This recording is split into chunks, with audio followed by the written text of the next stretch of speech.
Hello y bienvenidos a otro capítulo del Weonacor. ¿Cómo han estado? ¿Lo han ejercido efectivamente? Yo de seguro sí, como todos los capítulos anteriores. Este es el capítulo 7, ya llevamos un tiempo haciendo esto. Estoy muy feliz con las personas que me han escrito, me han dicho sus feedbacks, me han dicho que de alguna manera les ha servido o se ha sentido mínimamente acompañada. Todo eso me llena el corazón y hace que pueda seguir haciendo esto y no desmotivarme. La semana pasada no hubo capítulo porque cosas relacionadas al Weonacor, pero por supuesto aquí estamos sin atrasarnos. Estamos llegando también al final de esta temporada, porque esta temporada, ¿cierto? Han sido como temas puntuales de los cuales hemos ido como reflexionando en conjunto. Espero de todo corazón que en la segunda temporada podamos tener más invitados, así que por supuesto si quieren a alguien específico de invitados, pídanlo, que yo voy a intentar conseguirlo. Así que vamos al tema de hoy, que en verdad, como mini introducción, este es un capítulo que, de nuevo, yo no pensaba hacer y no quería hacer, porque siento que me parecía un poco hipócrita de mi parte hablar de un tema que yo no tengo 100% resuelto, pero después empecé a pensar, claro, este es un poco el propósito de este podcast. No es aquí que venga una experta en algo como yo y decirles esto se hace así o se hace así, sino que más bien podamos ir como solucionando temas particulares que nos conciernen a todos, sobre todo a mi generación como centennial que estamos aquí, y poder resolverlo en conjunto. Y siento que también el hecho de, entre comillas, enseñar o aconsejar ayuda mucho a aprender. Yo siento que es como, bueno, también lo que hacen en el colegio con las presentaciones, uno como al disertar o enseñar de algo, siempre termina aprendiendo algo nuevo, así que lo tomo como forma terapéutica y en ningún momento, como siempre digo, de que, oh, yo aquí vengo a decir que soy tan bacana, soy tan segura o soy tan experta en este tema, sino más bien, esto es lo que me ha pasado, esto es lo que me ha servido, esto es lo que he investigado que creo que nos puede servir a todos y estas son algunas conclusiones que podemos llegar en base a eso. Así que como siempre, el propósito de este capítulo es sentirse acompañada y poder ayudarnos entre todos de alguna manera. Así que el capítulo de hoy se llama autoestima. O el cliché de la autoestima, en verdad, no sé, puede que en un par de horas cambie de opinión sobre cómo se llama el capítulo, pero tiene todo que ver con la autoestima y el autoamor. Así que primera advertencia, todo lo que yo diga de mi experiencia personal en este capítulo en ningún momento va a ser aquí para de alguna forma como victimizarme o que me digan, ay no, pero es que qué bueno que saliste de esto, eres tan valiente o eres tan bacán o qué sé yo, porque siento que no me gusta eso, como que si yo lo cuento es simplemente por motivos del capítulo y porque creo que está bueno el story time, pero en ningún momento va a ser como para que yo les diga, ay, sí, como esas publicaciones que son como soy tan fea y la gente les publica así como, no, es que eres tan hermosa y les dicen lo contrario. No lo estoy haciendo para eso ni para ningún momento que me pobreten de alguna manera, pero creo que ya que estamos hablando de este tema, no podemos dejar de hablarlo y de contar la experiencia personal y ojalá si es que ustedes quieren el día de mañana me pueden contar la suya, a ver cómo fue y si es que esto les va a servir en alguna medida. Así que sin más preámbulo, vamos con el tema de hoy día. ¿En qué se basa la autoestima y por qué estamos tan obsesionados con esto en el último tiempo, sobre todo? Como siempre, vamos a leer la definición. La autoestima personal es la valoración y percepción que una persona tiene de sí misma. Se trata de la medida en la que alguien se aprecia, respeta y acepta a sí mismo, influyendo en su autoconcepto, su confianza y su bienestar emocional. Básicamente, gustarte a ti mismo. Tal como dice esta definición, lo más importante aquí es cómo te percibes tú a ti mismo, pero siento que esto es un poco contradictorio porque para mí tiene como todo que ver con cómo nos perciben los demás. Siento que las como heridas que uno tiene de la infancia o de la adolescencia, de todo lo que tenga que ver como con el autoestima que lo dañaron, no es como que uno mismo se dañe, es que las otras personas influyen mucho en cómo uno se autopercibe. Entonces es brígido eso, porque al final estamos hablando de algo que es el autoamor, ¿cierto? La autoestima, pero de alguna forma el autoestima de nosotros depende mucho, querámoslo o no, y no me vayan a decir que no, de cómo nos perciben los demás también. Yo sé que alguien me puede decir aquí así como no, pero es mentira, el autoamor y todo eso, en verdad es como realmente tú te percibes y la cuestión, pero realmente todas nuestras heridas influyen en cómo nos percibimos y lo que las otras gente nos dice influye demasiado. ¿Cómo hacer que eso no influya? ¿Cómo hacer que el resto no te defina? Es muy difícil autodefinirse. ¿Pero en qué se basa en ese gustarte de ti mismo? Bueno, en verdad, la razón por la que uno podría autovalorarse o autoquererse puede ser por muchas razones. Puede ser como en base a tus valores, a tu bondad, a que eres una buena persona, a que eres perseverante, a que tienes algún tipo de talento, a que te gusta tu pelo, tus piernas, no tengo idea. Puede ser un montón de cosas, porque todos tenemos cosas buenas al final. Así como todos tenemos cosas malas, todos tenemos cosas buenas. O sea, no hay persona que sea todo mal, todo malo. Y en verdad creo que todos sabemos que en todas las épocas han habido no solamente distintos estándares de belleza física, sino que también distintos valores por los que una persona era juzgada de alguna manera. Tal como hablábamos un poco en el capítulo anterior y de la historia, Habían cosas muy valoradas antes como, no sé, ser un buen guerrero, imagínense. Justo ayer estaba viendo Troya y pensaba eso, ¿qué valor más grande es ser guerrero y saber pelear bien en otras épocas? O sea, tú podías literalmente ser un héroe por eso. Se valoraba también mucho el tener poder. Yo creo que es todo un poquito en todas las épocas, pero me imagino que en otras épocas ser rey o tener algún tipo de influencia en los altos cargos debe haber sido brígido. También en otras épocas se valoraba demasiado el tener una fe brígida, o sea, ser muy conectada hacia Dios o hacia el ente que creyeran en la cultura. Eso eran como también personas muy como brillantes de alguna manera y que se valoraban mucho por eso. Y así en cada época y en cada cultura va cambiando mucho lo que la sociedad alaba. E insisto, yo sé que esto es lo que la sociedad alaba, no que lo que uno percibe de uno mismo, pero eso al final era algo que también te daba confianza en ti mismo. Imagínense un gran guerrero o una persona muy querida en una cierta religión. Obviamente que esas personas yo creo que era como un incentivo para que se sintieran bien consigo mismas, independiente de su físico, de si eran buenas personas o no. Lo importante era eso, porque ese es el tema. Uno también se percibe según lo que le han inculcado cuando era niño también. Las creencias que uno tiene de uno mismo, de cosas que cree que son buenas o malas en uno mismo, no es que necesariamente a ti se te ocurrió un día que no te gustaba tu nariz, es que probablemente la sociedad algún día te lo dijo.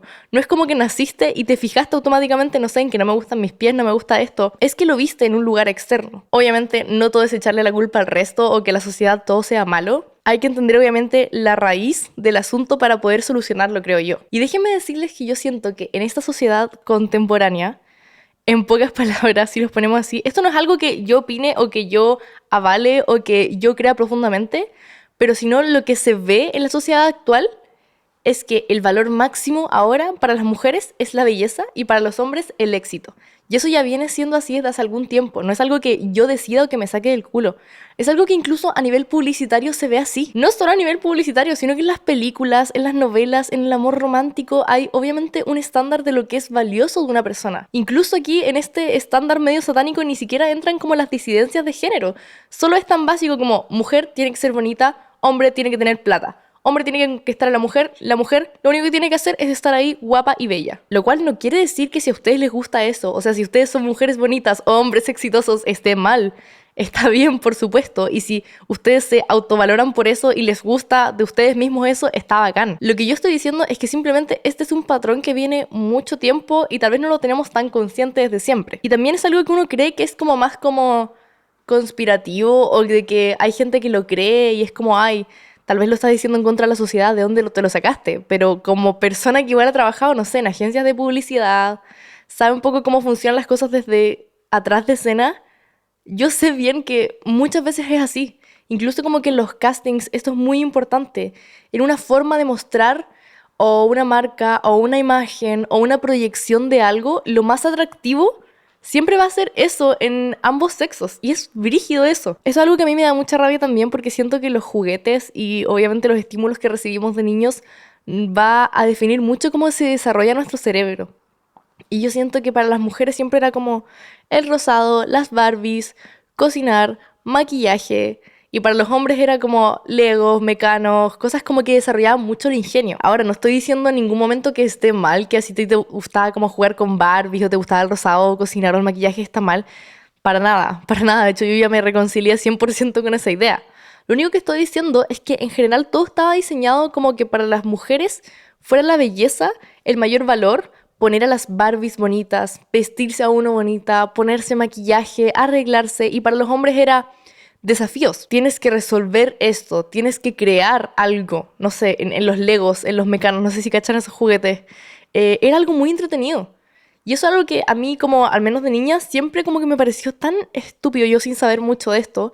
Pero yo jugaba mucho también con juguetes de hombres, y de hecho me pasa que sin hacerme aquí la pick me o decirme, yo soy mejor o soy peor, da lo mismo. El hecho es que a mí me encantaban los juguetes de hombres y yo en un principio yo creía que era muy ahombrada porque me gustaran ese tipo de juguetes. No se me da risa, yo creo que cuando era chica como que yo creo que la gente creía que yo era así como lesbiana. Tampoco se equivocaron, no, no, no.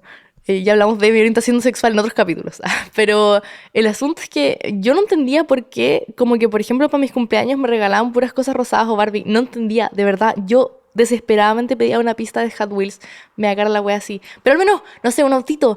Y como que siento que incluso los adultos o la gente no quería incentivar eso. Fuera de los juguetes y los roles de la sociedad y de que esto es para niños y esto es para niñas, está claro y es innegable que siempre ha habido una presión muy fuerte en las mujeres a una muy temprana edad de cómo se tienen que ver. Y no solamente hacia uno mismo, sino que es lo que uno escucha de los adultos. Es brígido eso. Es como también escuchar a las mamás cuchichear. No es que esta persona está tan gorda, no es que esta persona está tan flaca, no es que esta persona le cambió el cuerpo, no es que esta persona se separó. Cuchichear como yo, al menos en mi caso, no sé si ustedes, era una persona que le interesaba mucho el mundo adulto. Yo era muy zapa de niña. Bueno, nunca dejé de serlo tal vez. Pero estaba muy intrigada en lo que se hablaba. Y tal vez ellos creían que yo no escuchaba lo suficiente o que no me iba a afectar.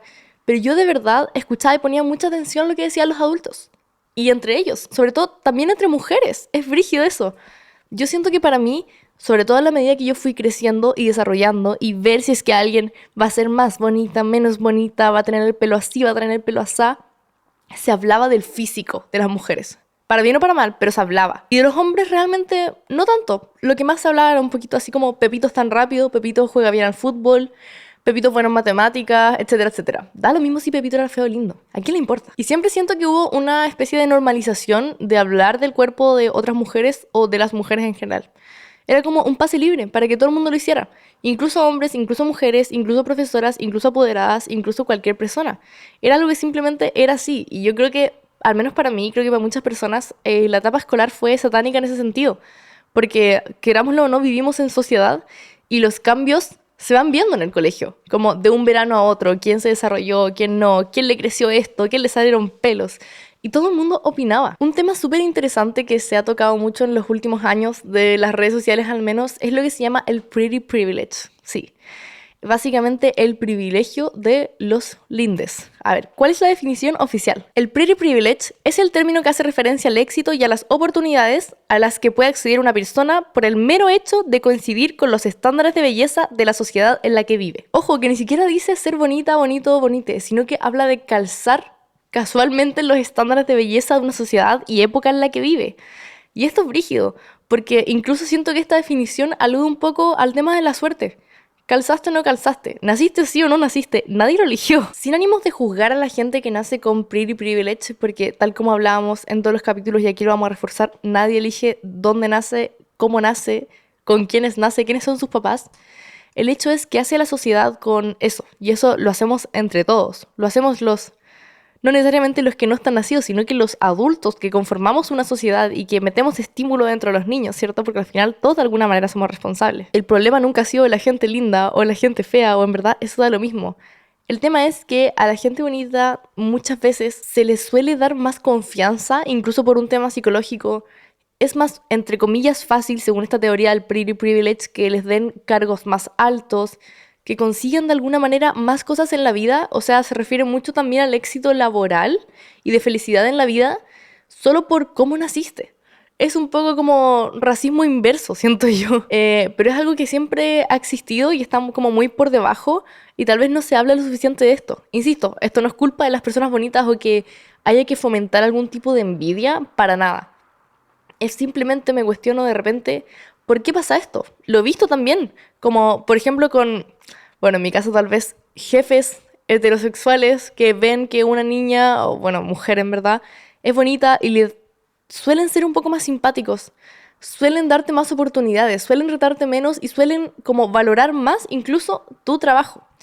Y eso es brígido, porque cuando, entre comillas, hay alguien que es bonito o bonita, que es brillante también, listo, te lo entrego todo. Pero te lo entrego todo porque te di una oportunidad, porque ya estaba predispuesto a confiar en ti por cómo te ves y tu aspecto. Ahora saliendo un poquito de eso porque estaba un poquito pesimista, ¿por qué es tan importante tener autoestima en el fondo? ¿Y por qué es un tema que fuera de todo es súper importante, además de lo obvio? Y es que yo siento que no tener autoestima te limita directamente. Y eso ya puede ser más grave. Desde ejemplos tan, entre comillas, chicos, como cuando eres chica y te dijeron algo sobre tu cuerpo y después decidiste no ir a bañarte a la piscina con tus amigos por cómo te veías, cuando te dejaste de poner una polera que te gustaba porque alguien te hizo un comentario sobre eso, cuando empiezas a tener que cambiar cosas de ti, hasta la adultez, que al final si no lo solucionas te puedes quedar paralizada y tomar decisiones en base a esa inseguridad que te formaron. Y esto yo siento que es lo realmente importante, porque el mundo y las ciudades y el avance se construye en base a ideas de personas, ¿cierto? De innovación.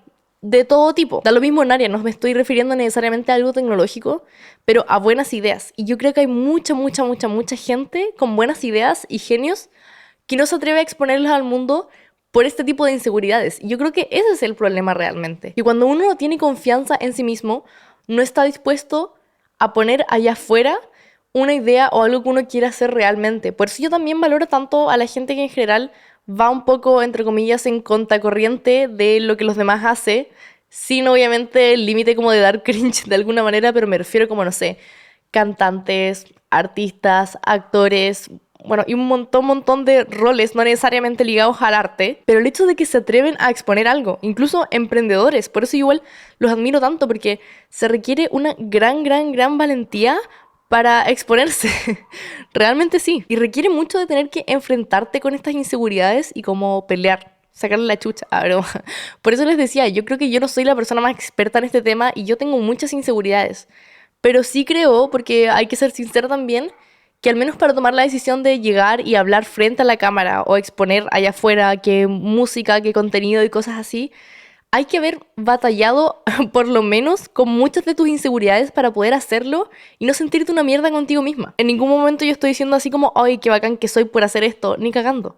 Solamente estoy diciendo, yo soy una persona igual que ustedes, solamente que como tenía tantas ganas de hacer esto, tuve que enfrentarme a estas inseguridades y tratar de hacer toda esta investigación y buscar y escarbar, incluso sin terapia, porque muchas veces no he estado en terapia, para intentar sentirme mejor.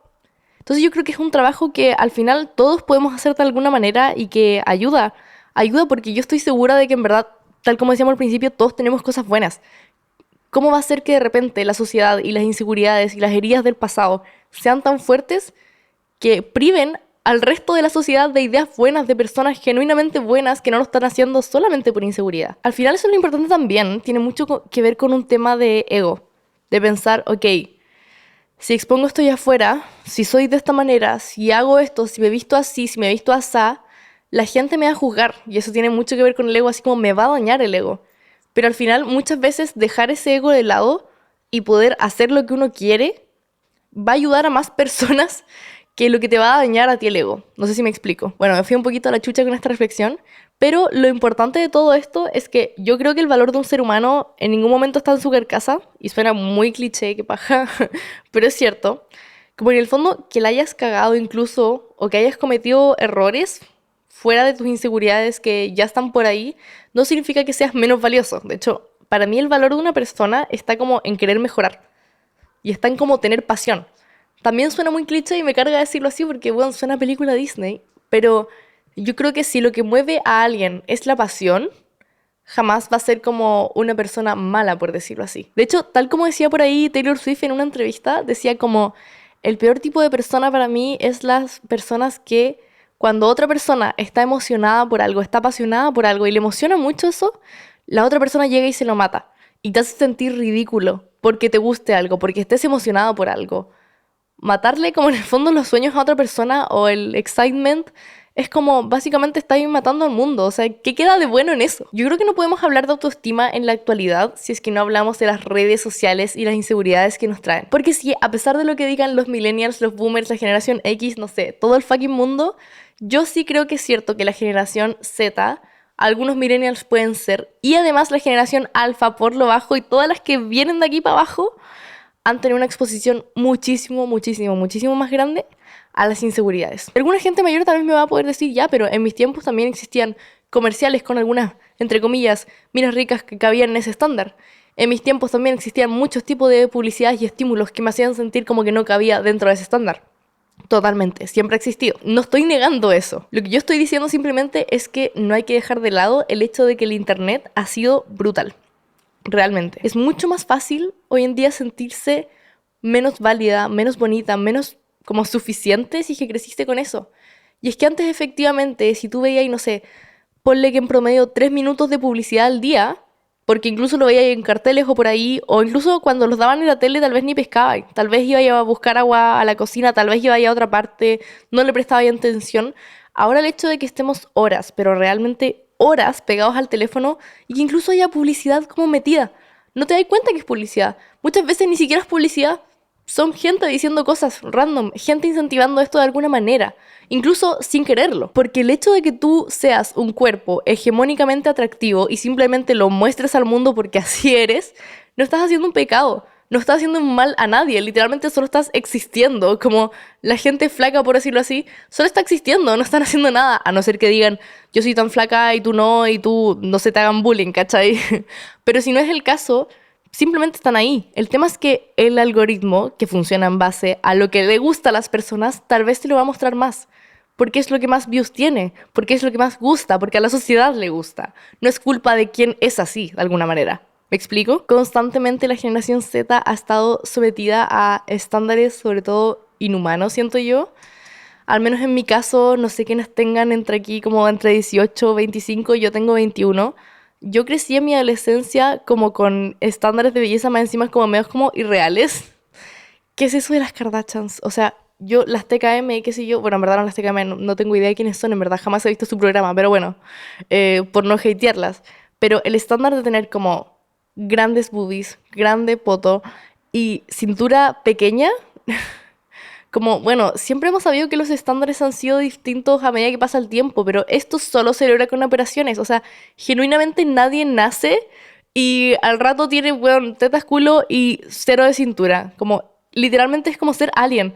Ese es el tema. Siento que se ha deshumanizado demasiado la belleza. Es como algo que solo se puede conseguir no siendo humano, no siendo feliz, casi que no comiendo y poniéndote tetas, no sé, para mí me parece algo absurdísimo. Y insisto, esto en ningún momento es por tirarle hate a ellas. Ellas son bacanas y, bueno, me encanta que se vean hermosas. Me encanta que todo el mundo se vea hermosa. Lo único que digo es cómo esto va a ser el estándar de belleza y lo que otras personas hacen videos tratando de conseguir. ¿Cuán enfermo es eso? Entonces, claro, el punto uno del problema con los centennials y los estándares de belleza es la exposición. La exposición en términos de tiempo es muchísimo más grande. Estamos hablando de horas versus minutos con respecto a las generaciones anteriores. Y número dos, está el tema del hate. Y ustedes me van a decir, ¿pero qué tiene que ver el hate con esto? El hate y el cyberbullying es demasiado brutal. Yo incluso me atrevo a decir que creo que muchas veces el cyberbullying puede ser como peor que el bullying incluso en vida real. Bueno, obviamente depende del caso, pero el tema aquí es el anonimato y el salir sin consecuencias. Si es que alguien te pega en vida real, bueno, lo podéis demandar, puede pasar algo. Si es que alguien te está weando en el colegio, puedes ir donde el director y que hagan algo, te podéis cambiar de colegio, no sé, es algo físico, lo cual también es horrible.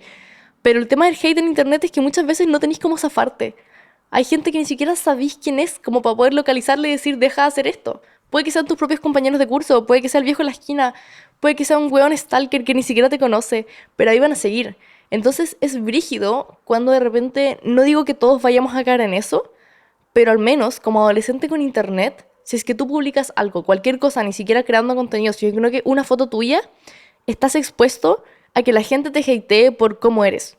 Tal vez no es un video hablando, así que no se nota tu personalidad, pero tal vez te dicen, qué fea tu boca, qué fea tu nariz, eres gorda, eres flaca, tienes esto, o al revés, te sexualizan y te empiezan a enviar cosas por DM, o sea, es una cuestión brígida. Saber que existe el hate tan brígido, de alguna manera obviamente hace que seas más inseguro, porque vas a tener más cuidado. O incluso tal vez si naces en un entorno bastante sano, con amistades sanos, con papás sanos, que es un poco probable, pero puede darse así, te metes al internet y subes una foto tuya y tal vez alguien te cagó la psiquis porque te dijo, te empezó a decir constantemente que estabas feo o estabas fea o algo tuyo no le gustó y le empezó a molestar. Entonces, si antes ya era brutal lo que la sociedad opina de cada persona y se mete, ahora es como el doble, el triple y está la ansiedad constante de qué va a decir la gente de mí en el internet. Es como lo que yo les contaba el otro día, ahora ya actualmente ya me da risa.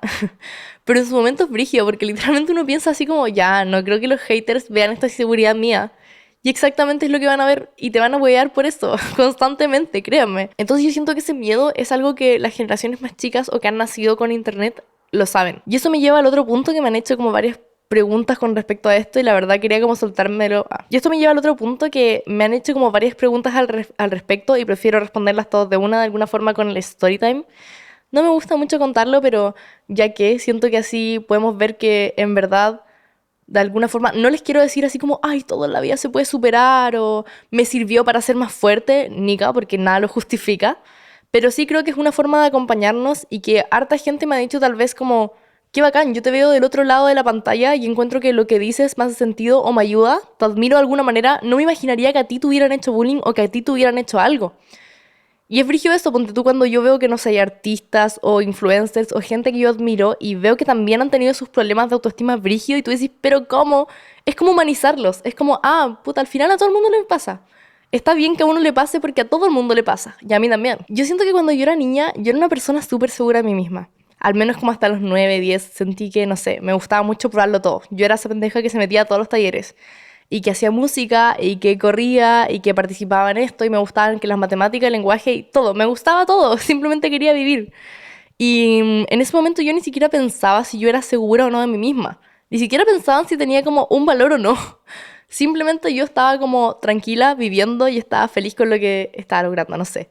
Eso era bacán, yo siento. Pero obviamente, como para la mayoría de las personas, todo se vino muy abajo cuando llegó la pubertad y la adolescencia. No voy a hablar necesariamente de los temas familiares o otras cosas que picó, solo Cahuincito. Pero sí es brígido, como yo siento que me marcó mucho el tema del cyberbullying y el bullying en general. Yo siento que incluso mi caso fue un poquito como particular porque yo he conocido muchas personas o amigas que las han molestado, de repente más chicas como de pendejos malintencionados que dicen así como jaja, fea o gorda o tonta o cualquier fucking, no sé, adjetivo malo. Yo siento que en mi caso incluso lo encuentro como interesante para reírme, no, no, riéndose de los traumas, pero como de análisis porque es como más ligado como al internet efectivamente. Y yo no conozco tantos casos de cyberbullying más que tal vez el mío que llegó a un nivel igual en el que yo me tuve que salir de un colegio. Entonces es brígido eso, yo siento que demuestra mucho lo que les estoy diciendo un poquito, que esto cada vez pasa más y el monstruo del internet es muy fuerte. Y por eso también digo, me han comentado y criticado mucho en otros reels o TikToks que yo, ¿cómo puedo decir que las generaciones más chicas les ha tocado duro? Sí, obviamente a cada generación les han tocado sus propias cosas, pero el internet sí es un monstruo brígido que llega al final a afectar en cosas como la vida real. O sea, ustedes vieron la tasa de suicidio de los centennials, es cuático. El punto es que en algún momento de mi vida, como tipo 11 12 a mí me dio, como les contaba, síndrome de Tourette, los tics, cosas así. Y por supuesto empecé como a tomar pastillas para eso y mi cuerpo cambió mucho. O sea, no solamente por las pastillas para tratar esto, sino que además, obviamente a uno, que le llega la regla, que cambia, que, bueno, puta, básicamente humanidad y pubertad, ¿no? Y en ese momento también me acuerdo que me había cortado el pelo. El asunto es que yo estaba, entre comillas, cambiada. Y en algún punto, no me acuerdo bien cómo fue todo esto, pero empezaron como a molestarme brígido por eso, como por los tics, ¿cachai? Pero no en vida real, nadie nunca me lo dijo en vida real, eso es bizarro. Sino que lo que sí era cierto que en vida real habían como cagüines tontos de colegio, que la Manuela hizo tal cosa, que yo me juntaba mucho con la gente más grande que yo o menor, como que no era una persona que, de hecho nunca tuve problemas con mi curso jamás me molestó, pero fue como que yo me juntaba con gente de distintas como partes del colegio. Y parece que eso a mucha gente no le gustaba y me hueveaba mucho por juntarme con tal vez, entre comillas, tenía amigos más grandes. Entonces se decía mucho, ¿no? Que la Manuela casi que se besó con tal persona, que no sé qué, puras cosas estúpidas que al final no eran reales, pero da lo mismo. Eso es como el contexto de los cagüincitos que habían. Pero eso llegó a tal punto en el que se empezó a comentar, ponte tú, yo ponía algo en Facebook, en el muro, y empezaban así como, bueno, todo el colegio, me acuerdo que yo una vez un post que tenía como 300 comentarios, diciendo así como weas enfermas, así como que tú decís como, ¿qué es esto? Jamás había visto esto. Llegó algún punto en el que, no sé si se acuerdan de Snapchat, habían cuentas anónimas de Snapchat grabándome cuando yo tenía tics y cosas así. De hecho, me acuerdo que era tal punto en que una vez un niño que como que yo, entre comillas, como que no le había dado la pasada o rechacé, no sé cómo fue, hizo como una imitación mía de yo teniendo como tics, moviéndose así, obviamente muy enfermamente. Y era brígido porque yo en ese momento dije, guau, concha tu madre, no se puede estar tranquila. Obviamente tampoco es diciendo aquí así como, pobrecita, yo era una santa paloma y lo que me hicieron y la cuestión. Pero sí siento que la gente tiene un pase libre en el internet para ser cruel.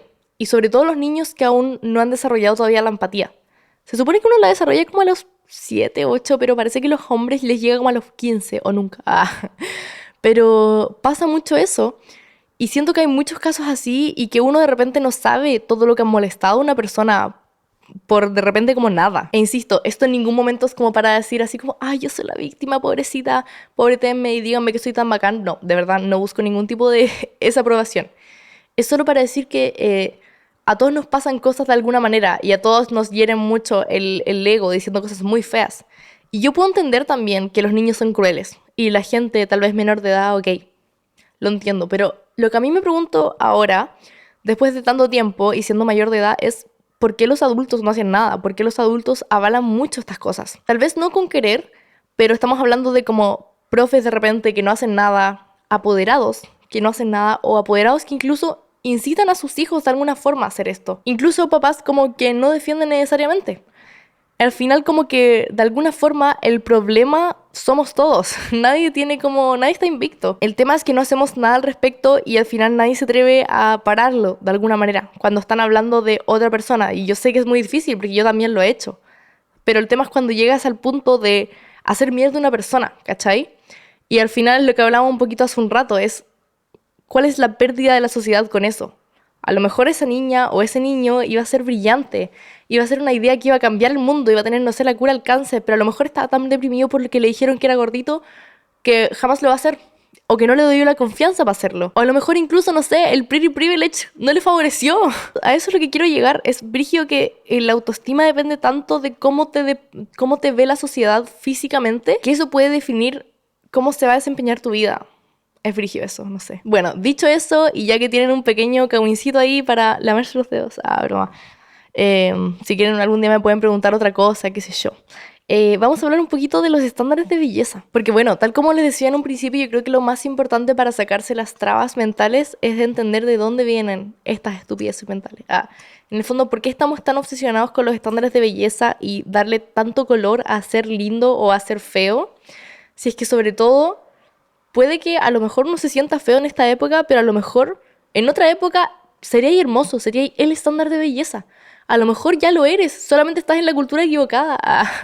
A lo mejor en China eres weón hermoso. A lo mejor es el país donde vives, o la cultura, o lo que te han dicho desde niño, pero todos en los ojos correctos podemos ser muy bellos.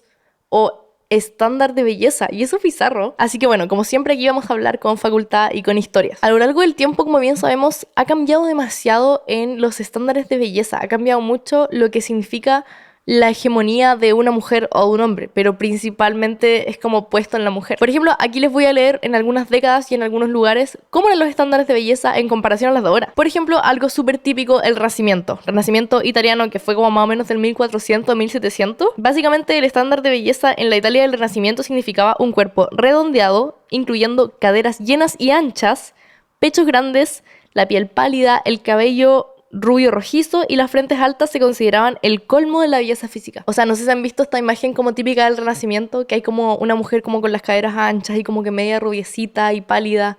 Bueno, en esa época eso era todo lo que estaba bien. Incluso tiene que ver con temas más biológicos. Todo tiene que ver con la biología de la ciencia al final. Básicamente, el ser más ancha o ser entre comillas más gorda o rellenita significaba que tenías mayor acceso a la comida. Por tanto, eras una mujer sana y por tanto también podías procrear mejor. Una mujer con caderas anchas al final significaba que podías dar a luz un hijo sano y que no se iba a morir. Y además, obviamente, cierto estatus de que podías comer lo suficiente como para estar así de rellenita al final. Porque como la comida era tan escasa y difícil de conseguir, era un valor tremendo. O sea, obviamente tenía que ser o de la sociedad alta o de la realeza, porque de otra forma era imposible conseguir esos rollitos que significaban algo tan bueno. Era como, weón, puedes comer así, estás sana, puedes procrear, puedes darme un hijo sano. Obviamente que te encuentro guachita rica. Es como, ese era el pensamiento en ese tiempo, de alguna forma. Si nos vamos un poquito a la época más victoriana, como Inglaterra victoriana, que ya más o menos del 1800 al 1900, el estilo de la época reflejaba la posición maternal de la mujer en la sociedad. Muy importante, tal como les decía. Y en esta época las mujeres usaban corsés para ceñir sus cinturas lo más fuerte posible. O sea, lo más importante aquí eran las curvas. Ya no era ser redondeada, ahora era tener, claro, en volada, pechos grandes y caderas grandes, pero con curvas en la cintura, como unas Kardashians. Todo se repite, todo es cíclico. Pero el tema es que estos corsés restringían físicamente el rango de movimiento de las mujeres, haciendo alarde de su separación del trabajo físico. Las mujeres también llevaban el pelo largo como símbolo de feminidad. Ya, otro tema importante aquí. En todas las culturas, en todas las sociedades y en todas las épocas, siempre que hay estándares de bellezas, siempre va como con algo un poquito inhumano y peligroso. ¿No han cachado? El tema de los corsets, de hecho, hay una historia por ahí de que muchas mujeres se morían por los corsets, por lo apretado que estaban y se asfixiaban. O sea, imagínense lo que significa el ser bella Han cachado que chicos nos le dicen siempre así como, para ser bella hay que ver estrellas. Y bueno, efectivamente parece que había que morirse para ser bella, había que darlo todo, era el valor máximo. Qué cuático eso. Ya, después hablemos de los locos años 20, por ejemplo. Principalmente en Estados Unidos, aquí nos vamos a otra parte del mundo, las mujeres favorecían un look andrógeno, minimizando sus cinturas y usando sujetadores que aplanaban sus senos. La belleza en la década de 1920 era un cuerpo juvenil sin curvas. O sea, aquí cambiamos totalmente. Si antes lo importante era tener grandes senos y ser grande en general, ahora todo lo contrario, era ser un palo sin curvas. Eso era lo más importante. Casi como un cuerpo medio aniñado, siento yo, bastante enfermo. Pero bueno, esto en el fondo para decir que lo importante y el valor de la belleza en esa época era ser plana, sin curvas y un palo. Después, la edad de oro de Hollywood, 1930 a 1950. Esto igual es muy importante porque aquí ya empieza a impactar a nivel internacional, ¿cierto? El tema de las películas, el tema de la masificación de todo, ya empieza a hacer que no sea como necesariamente el estándar de belleza solo en un lugar del mundo, sino que empieza a serlo al menos para todo el mundo occidental. Durante este tiempo estuvo vigente el Código Hays, que establecía parámetros morales con respecto a lo que se podía o no decir, mostrar o implicar en una película. O sea, estaba muy controlado. Y este código limitó los tipos de roles disponibles para las mujeres, creando una versión idealizada de la mujer que por primera vez se extendió por todo el mundo, como les decía. Las estrellas de cine de la época como Marilyn Monroe hacían alarde de cuerpos más curvilíneos con cinturas estrechas. O sea, bueno, sí, básicamente el estándar de belleza en esa época, Marilyn Monroe, que yo la encuentro preciosa y creo que de todas formas es un estándar de belleza tal vez más, de alguna forma, alcanzable y menos enfermizo de lo que tenemos ahora, pero de todas formas era un estándar de belleza. Me voy a saltar un poquito los 60 y los 70, que habían obviamente otros estándares de belleza, pero aquí algo que es súper relevante es la era de las supermodelos, que esto empieza en los 80, que es muy importante porque aquí realmente en esta era también vio un aumento significativo en la anorexia, que algunos expertos pensaron que podría estar relacionado con el repentino énfasis en el ejercicio. O sea, si ustedes han visto como las películas del pasado van a cachar que en los 80s era muy cuático toda la industria de la dieta, que es un negocio brígido. O sea, los libros de cómo estar más flaca, los productos, incluso habían como latas que se podían tomar, o sea, líquidos que de alguna forma reemplazaban el almuerzo. La época de los superalimentos, entre comillas, de que todo estaba relacionado a ser más flaca y estar mejor, también un poco relacionado con el contexto histórico de que por primera vez empezamos a ver un poquito como de la obesidad, porque también en los 80, sobre todo en Estados Unidos, con todo lo que pasó antes, empezamos a ver el fast food, conseguir comida era muy barato y muy rápido. O sea, casi que en la humanidad como que de un momento a otro pasamos de que la comida fuera algo súper difícil de conseguir, caro, y nadie tenía acceso a comer tanto, a un mundo globalizado en el que existía, no sé, un McDonald's, o existía mucha comida que era incluso más barata que la comida saludable y podía comerla por montones. Obviamente que iba a haber más gente con obesidad. Entonces, por tanto, también nace la industria de la dieta, que es brutal. Y ya realmente es necesario que hablemos de los estándares de belleza en la época de los 90. O sea, Kate Moss, después del materialismo y el sobreesfuerzo de la década de los 80, la moda dio un giro hacia el otro lado, delgada, retraída y pálida. Kate Moss básicamente era el icono de los heroin chic de los 90s. ¿Por qué? Porque en esta época se popularizó mucho, sobre todo en las modelos, el uso de la heroína, lo cual hacía que tuvieran un aspecto enfermizo, casi. No solamente anoréxico, sino que enfermizo, y eso era un poquito lo que se valoraba. Porque Kate Moss era así. Como busquen el concepto de heroin chic, es brutal. Y bueno, después llegando hasta la belleza postmoderna, ¿cierto? Que es como desde los 2000 hasta hoy día. Obviamente aquí en cada año hay como un icono distinto, una mujer, actriz famosa distinta que representa como el estándar de belleza de cada año. Pero si nos vamos a lo más resumido, siempre es como una mujer delgada de alguna manera. Incluso como con el tema de las Kardashians, que eso ya es más como 2010 hasta como los 2020, que ahora está cambiando un poquito de nuevo, creo yo. Incentiva mucho el tema como de las cirugías plásticas también, y tiene mucho que ver con eso. Ya incluso es como un tema como de estatus y de plata, porque si es que no tenéis eso, como chucha vaya a tener teta grande y una cintura pequeña. O sea, es como... nadie tiene eso. A lo que quiero llegar con todo esto y los estándares de belleza a medida que ha pasado el tiempo es que en verdad nosotros como personas normales jamás vamos a ser el estándar de belleza. O si en algún momento calzamos, van a pasar 5 o 10 años y ya no lo vas a hacer, porque va a cambiar por década. O sea, es imposible que nosotros durante toda la vida nos sintamos incluso bonitas o bonitos, aunque calcemos en ese estándar. Y aunque obviamente nuestro valor no depende de eso. Pero básicamente es imposible tratar de perseguir esto. de mantenerte como en el carrusel de las tendencias del cuerpo, porque tener un cuerpo no es una tendencia, es distinto a las tendencias de moda, no puede ser eso. Es distinto que un año se pongan de moda las minifaldas y al otro las faldas largas, a que un día se ponga de moda ser muy flaca y por eso tengas que matarte de hambre. No se compara porque los cuerpos no son objetos. Tal vez para la publicidad o tal vez para como el mundo más maquiavélico de lo que muestra el cine o qué sé yo, sí pueden serlo, pero en la realidad nosotros no somos necesariamente parte de ese mundo y si no estamos como actualmente viviendo de eso, ¿por qué tendríamos que intentar seguirlo? Y también porque eso va a hacer que al final nos dé el valor en nuestra vida y va a depender de eso si estamos felices o no.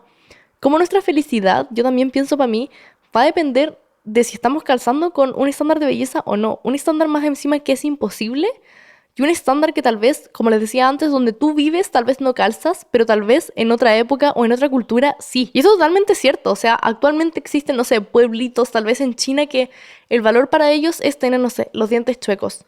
El valor para ellos es tener una cara más como de alien, por decirlo así. Es ser más gorda, es ser más flaca, es ser más así o ser más allá. Básicamente todos calzamos en algo, que tal vez no lo sabemos. De hecho, sin ir más lejos, hablando de la alta costura, a mí que me encanta la moda, es interesante como muchas, entre comillas, inseguridades o defectos de lo que piensa la sociedad en el mundo de la moda son muy valorados.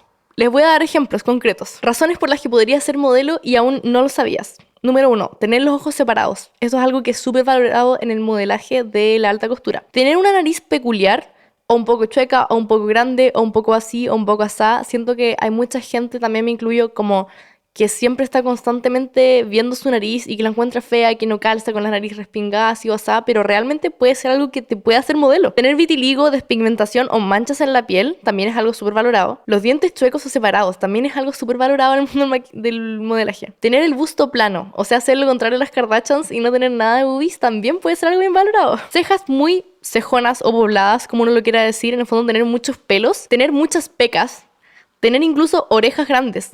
En el fondo, muchas cosas que la sociedad te dice, ok, esto es feo, esto deberías seguir, deberías sentirte insegura de tu cuerpo por este aspecto, pueden ser cosas que incluso te podrían llevar a modelar en un desfile de alta costura. Es un poco como bizarro, encuentro yo. Igual, ¿saben un poco qué me pasa con lo anterior? Que como que hoy ya estoy un poquito desordenada. Es que respecto como a las operaciones e intervenciones que últimamente se promocionan mucho en redes sociales, yo creo que partiendo un poco como por la ola de las Kardashians y de que tenías que tener la cara así y de que tenías que tener las boobies así, la cintura así, han salido muchos creadores de contenido, influencers famosos, de todo, con el tema de que, no sé, ponerse ácido hialurónico, ponerse Botox, ponerse nanobotox, ponerse un montón de como weas que te van a ayudar a ser así. Y es bizarro porque yo siento que con este tema yo tengo como sentimientos encontrados. Yo creo que el tema es cómo lo abordes, no como el hecho en sí. Porque, a ver, personalmente cosas con las que estoy de acuerdo o no estoy de acuerdo. Fuera de lo que a uno le guste o no le guste o le parezca bonito o quiera cambiar de su cuerpo, porque eso no es algo que a mí me incumba, ni a ustedes les va a incumbir de mí necesariamente.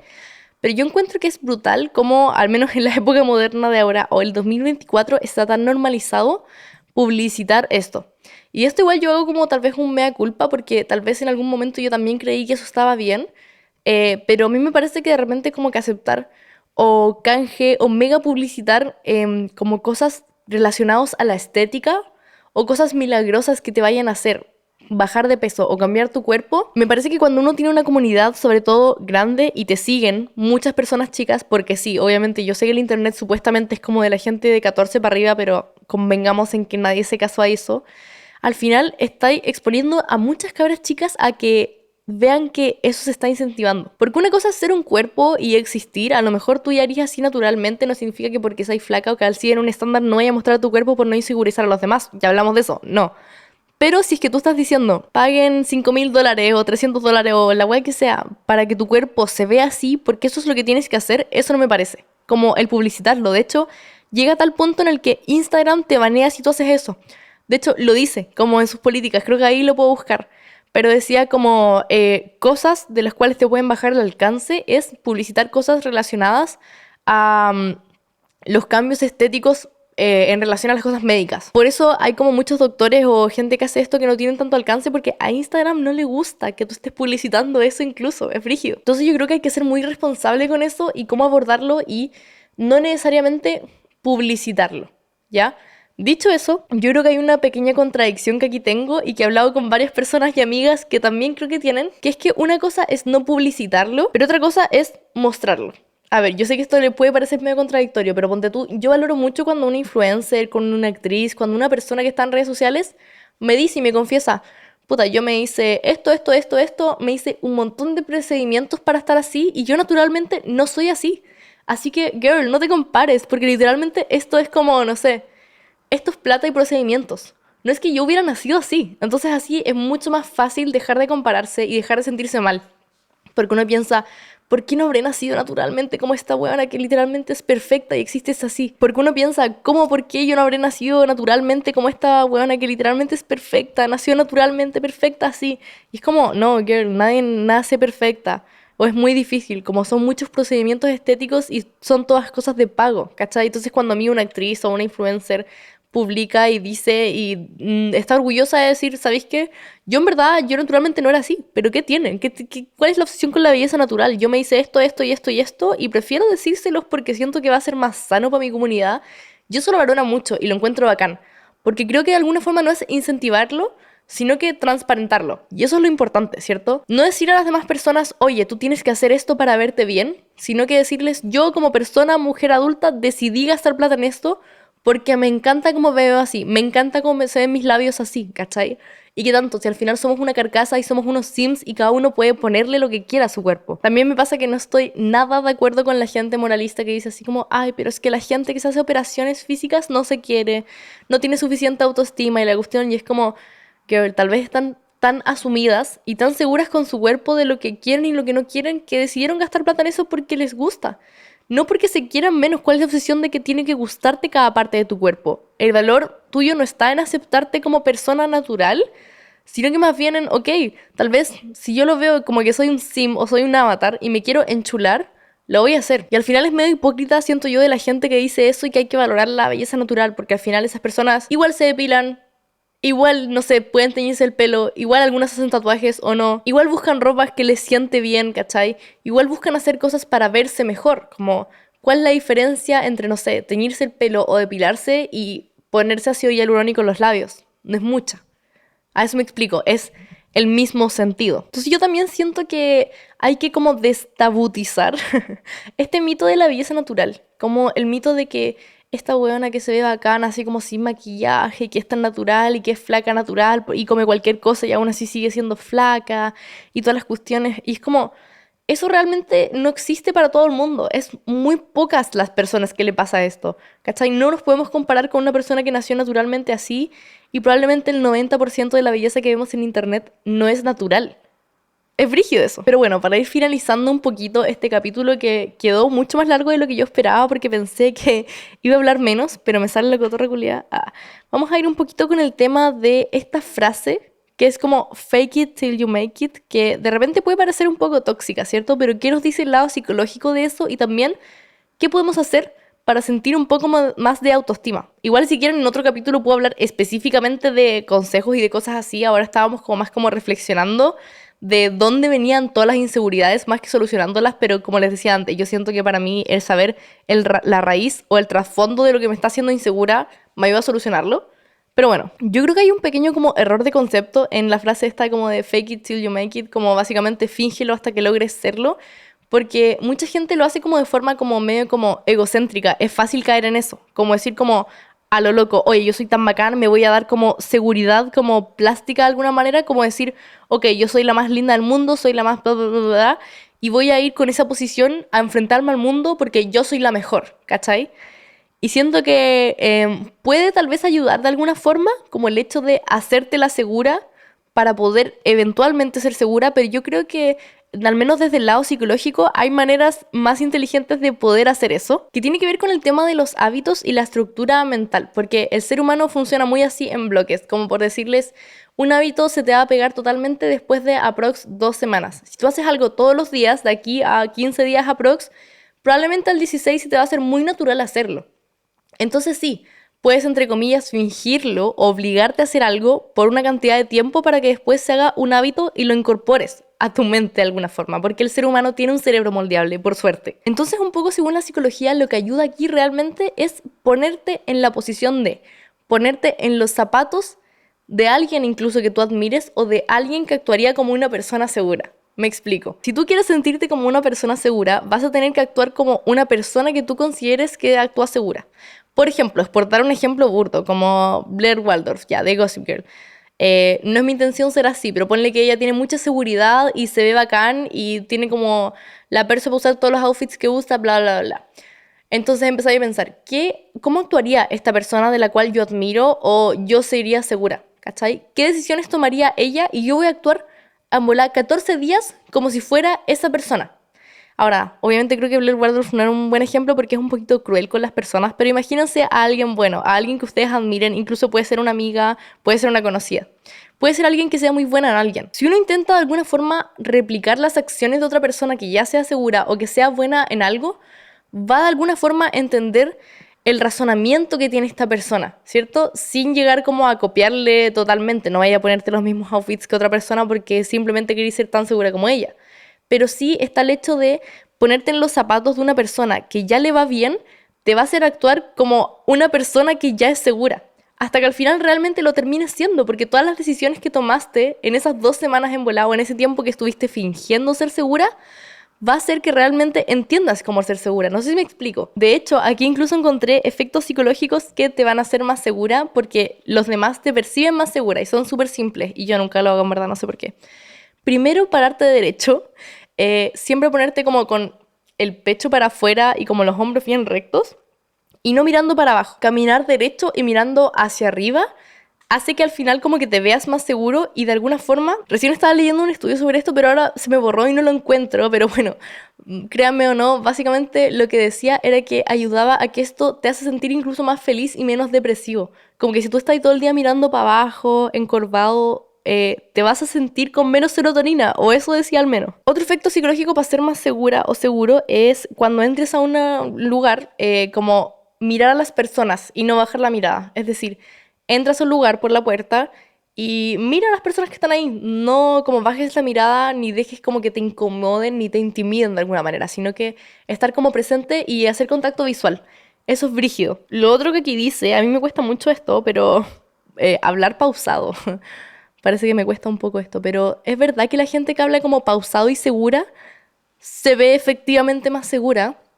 Qué raro, voy a empezar a hablar así desde ahora en adelante, para que crean que soy muy segura de mí misma. Insisto, creo que tal vez esto va a dar para una parte 2, donde hablemos así como de como consejos más a fondo y cosas que uno puede hacer prácticas para sentirse más segura y tener más autoestima. Me gusta eso, hagámoslo. Pero de todas formas, espero que les haya gustado todo esto que fue un poquito más pesimista que positivo. Pero yo siento que a mí personalmente ver como la realidad de las cosas o la raíz de dónde vienen inseguridades o la historia de, me ayuda a entender que entonces no es tan importante de alguna forma, como que lo humanifico. Digo como, tal vez no es tan importante si no me siento bonita. Porque en verdad casi nadie se siente bonito porque es casi imposible en esta sociedad calzar con todos los estándares de belleza actuales. No, hay que tener como mucha plata o tener mucha suerte, cosa que no, nadie. Así que en verdad es como una invitación principalmente para que no se sientan mal. Y no lo estoy diciendo desde el lado así como no te sientas mal porque no te sientas mal, no te sientas triste porque no te sientas triste. Solamente estoy diciendo que de verdad el valor de las cosas y de las personas no está en su físico ni en su carcasa, ni en si se equivocaron o no se equivocaron, ni incluso errores del pasado, ni nada de lo que ha pasado antes. Está en la persona que eres hoy día y en lo que estás tú decidiendo poner tu valor. Como hablábamos al principio, tal vez eres muy buena persona, tal vez tienes mucha pasión para algo, tal vez te gusta mucho algo, o tal vez por el puro hecho de aportar a la sociedad de alguna manera, ya estás siendo una persona enormemente valiosa, pero tú tienes que como hablar contigo mismo y pensar, ¿qué es lo que estoy haciendo que me está haciendo ser valiosa? Sirve mucho como escribirlo y empezar como a desglosar también de las cosas que no te gustan de ti, ¿por qué no valen? Es como decir, no sé, un ejemplo, ¿sabéis que no me gustan mis pies, no me gusta mi físico, no me gusta bla, bla, bla? Da lo mismo, tal vez en otra sociedad, en otra época, eso era algo valorado. Simplemente tocó la mala cueva de que vivimos en esta sociedad y a nadie le gustan tus pies, pero da lo mismo. Así que nada, por favor comenten o díganme directamente si es que les gustaría una parte 2 de cosas más concretas hablando de autoestima y cómo tenerla un poquito mejor. Pero si no, vamos a seguir con nuestro capítulo semanal y hablando de otros temas para dejar otras crisis existenciales. Así que nada, no se olviden de comentar, de dejarme sus opiniones y también de seguir al Weonacore en Instagram, en YouTube, que también está, y en Spotify. Así que un besito en el poto para todos los Weonacores y sigan ejerciéndolo sin morirse. Adiósito.